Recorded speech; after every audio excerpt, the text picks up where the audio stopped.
Mohamed Piana, il a encouragé le processus de Luanda. Quand vous regardez le processus de Luanda et de Nairobi, surtout de Luanda, ça met sur la table la RDC et le Rwanda. Les autres acteurs majeurs de ces conflits sont en train de se dédouaner de la situation actuelle, dont la communauté internationale. Dans l'accord cadre d'Addis Abeba, la communauté internationale a pris des engagements pour que la paix soit rétablie et de façon durable. Mais à Luanda, il n'est pas là. C'est ainsi que vous allez voir l'arrogance de Kagame le 15 décembre 2024. Il n'a pas participé au sommet convoqué par Lorenzo. Et personne ne lui a posé de questions. Parce que ça, là, la communauté internationale n'est pas responsable. Et donc, le processus de Luanda risque de nous amener aujourd'hui dans ce que nous avions connu hier, le brassage et le mixage.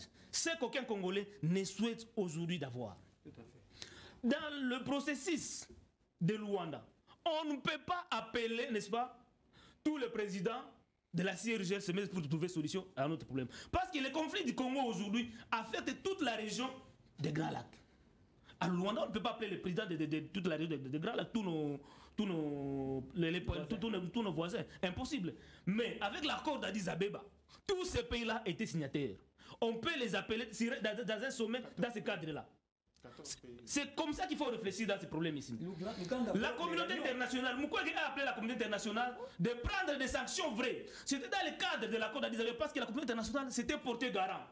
Et de sanctionner tout pays qui n'aura pas respecté le processus. Mais depuis, ce n'est pas à partir de Tshisekedi. Depuis 2013, nous nous sommes éloignés de ce processus-là pour suivre un autre chemin.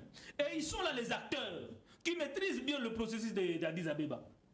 Le professeur Tumbaloba est là aujourd'hui. C'est lui qui est le coordonnateur du mécanisme national de suivi. C'est un grand acteur de la région des Grands Lacs. Il connaît les conflits que nous avons ici. Le président peut l'approcher et l'écouter. Et peut donner des stratégies. Comme Denis Mukwege le fait déjà. Et comme je l'ai dit toujours, le Rwanda, ce n'est pas aujourd'hui que le Rwanda nous agresse. Mais nous avions de toujours gagner la victoire contre le Rwanda. Et nous finirons par vaincre ces conflits ici. Alors, mais si il faudra qu'à l'interne on puisse prendre des décisions sérieuses et courageuses. Cela passe par une justice solide.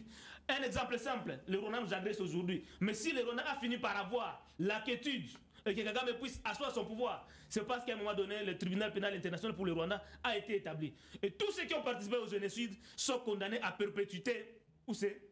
À Arusha. Pourquoi pas tous ceux qui sont cités dans les rapports Baping aujourd'hui ne soient pas arrêtés et condamnés? Pourquoi ils sont protégés à l'union sacrée? Mais ils sont là. Et ils donnent des ordres ici. On l'a dit ici. Et la communauté internationale ne nous prendrait... Les gens qui sont accusés dans les rapports mapping sont protégés par l'Union sacrée. Parce qu'ils en sont membres. Ils ont bâti quand même. Ils sont dans le gouvernement. Nous parlons des rapports mapping, ça c'est à l'interne. Ils ont l'amnistie à l'interne ici. S'il y a maintenant une force internationale qui impose maintenant la loi sur eux, tous les velléités de Nanga ne seraient pas existées aujourd'hui, ils allaient réfléchir plusieurs fois avant d'aller dans l'Union sacrée a empêché la communauté internationale de faire exécuter le rapport mapping. J'ai dit les rapports mapping. Les Nations Unies ont fait les rapports. C'était maintenant au gouvernement d'écrire aux Nations Unies pour que le tribunal pénal... Parce que les Nations Unies ne vont pas s'exécuter si celui qui a l'impérium n'appelle pas à ce qu'il puisse...